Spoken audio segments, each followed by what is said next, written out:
first guest this morning is Vincent Baccari. He's the mitigation director from Rhode Island Restoration. What are some of the things that people can be on the lookout for? What are some of the signs that they might indicate that they would need to call you guys?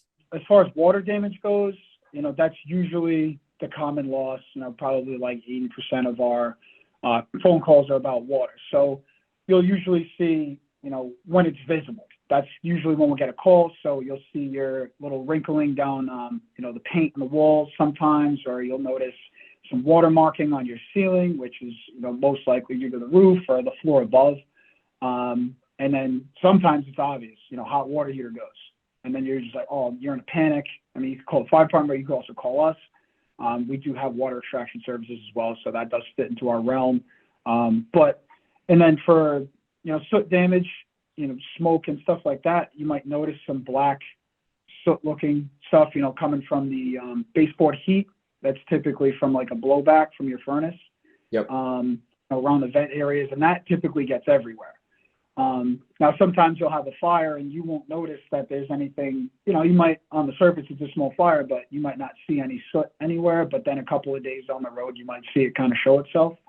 Or you might notice a smell. Mold-wise, I feel like most homeowners and a lot of people do know what mold looks like at this point, but it does come in various different colors.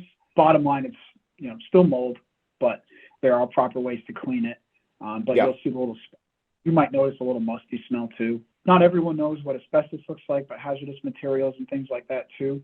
You might be called out by, in your case, maybe a home inspector. A lot of people in the business at some point, once you get a few years of experience, really start to have an eye for it. So you might notice it, want to get it abated and out of there. So that comes in different forms, piping, pipe insulation, attic insulation, vermiculite, and then also floor tiling and the mastic below the tiling as well. Why is it so important to hire a professional restoration company, when it comes to water, fire, storm, mold damage, things like that?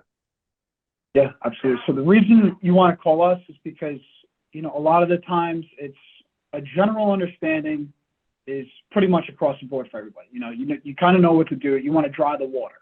You want to kill the mold. You want to do this, that. But there are specific processes for these things which is why we exist, because we want to do them properly. So in a water case, mold can form within 24 to 48 hours, depending on the environment that it's in.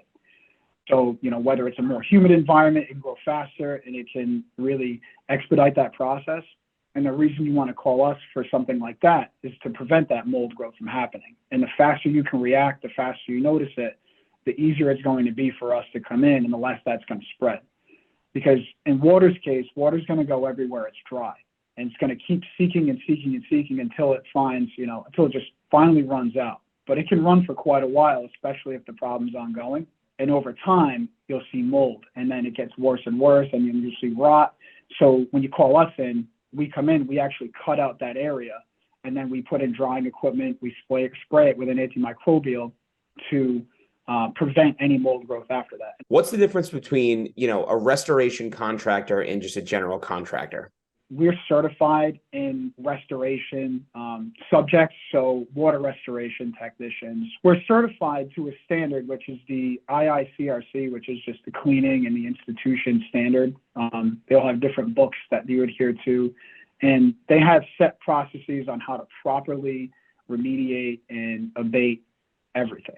And we get certified in these things because we know the specific ins and outs, because there are some situations that are definitely unique. Where a general contractor is typically putting things back together. We, as a restoration contractor, when we take stuff out, we also know what we need to tell that general contractor when they come in, things to look out for, things that we did, because they might be thinking mold in the next part of the process. Well, we can tell them we've already treated that. And then also with fire damage and things like that, making sure okay, when we take stuff out, is the structure, so to speak, structurally sound?